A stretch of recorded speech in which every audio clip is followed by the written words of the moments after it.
Hai semuanya, selamat datang di Impresi. Impresi ini program kami yang membahas tentang buku-buku koleksi orang-orang Madura atau apapun yang menurut kami berkesan.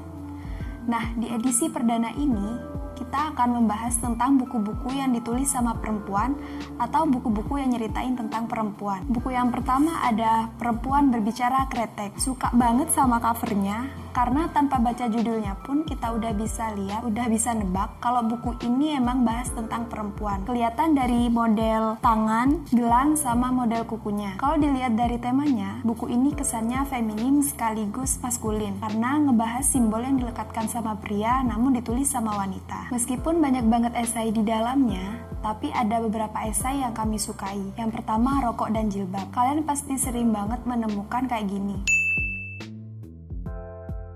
Esai ini berangkat dari komentar-komentar yang seperti itu. Des Christie, penulisnya cukup bijak dalam menyikapi fenomena ini. Dia nggak membabi buta membela perempuan yang merokok dan nggak membabi buta menyalahkan orang-orang yang berkomentar atau nyinyir. Tapi lebih kayak ngungkapin realitas bahwa fenomena ini sebenarnya stigma aja, nggak lebih. Misal, kalau rokok itu dianggap perilaku yang buruk, budaya orang luar, ngabisin waktu sia-sia, dan seterusnya. Ada juga Jejak Perempuan, Ingatan Akan Kretek dan Saya. Esai ini ditulis sama perokok, namanya Astrid Reza. Awalnya si Astrid ini nggak merokok, meskipun teman perempuannya semuanya merokok, dan dari keluarganya pun nggak ada yang merokok. Baginya, merokok hanyalah sebuah pelicin dalam obrolan, semacam kayak kode, tenang, ceritain aja semuanya sambil merokok. Memang ya, tiap orang beda-beda. Buku yang kedua, Wuhan Diary. Impresi pertama ketika baca judulnya, seakan-akan penulisnya mengiyakan kalau negaranya, Cina, sumber yang membuat semuanya kacau. Banyak banget yang dibahas dari buku ini, mulai dari kekuasaan, dampak kesehatan mental ketika karantina, sampai isolasi yang dipaksakan.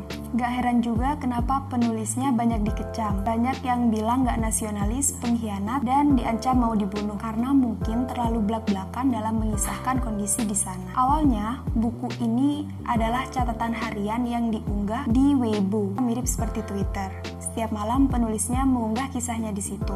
Sampai pada akhirnya ada salah satu penerbit yang tertarik untuk dibukukan. Terakhir ada Vegetarian. Ini novel yang cukup mencekam, karena salah satu tokoh di dalamnya berubah menjadi vegetarian hanya karena mimpi buruk yang dialaminya. Dari situ, ia mulai membuang makanan kayak daging, telur, dan makanan non-vegetarian lainnya. Salah satu adegan yang sangat visualistik ketika ayahnya memasukkan sepotong daging ke dalam mulutnya. Kemudian si vegetarian ini mengiris nadinya sendiri. Adegan yang tidak umum, tapi cukup memungkinkan terjadi di dunia nyata. Meskipun beberapa adegan cukup mengerikan dan sedih, tapi novel ini benar-benar ngasih pelajaran buat kita gimana cara menghadapi orang-orang atau bahkan diri kita sendiri ketika penuh dengan tekanan, lingkungan yang tidak mendukung, atau bahkan krisis pengakuan. Itu aja rekomendasi buku kali ini. Semoga kalian suka dan tetap baca-baca juga ya. Buat kalian yang tertarik sama buku yang saya bahas, jangan lupa untuk mengunjungi marketplace kami. Sampai jumpa di impresi selanjutnya.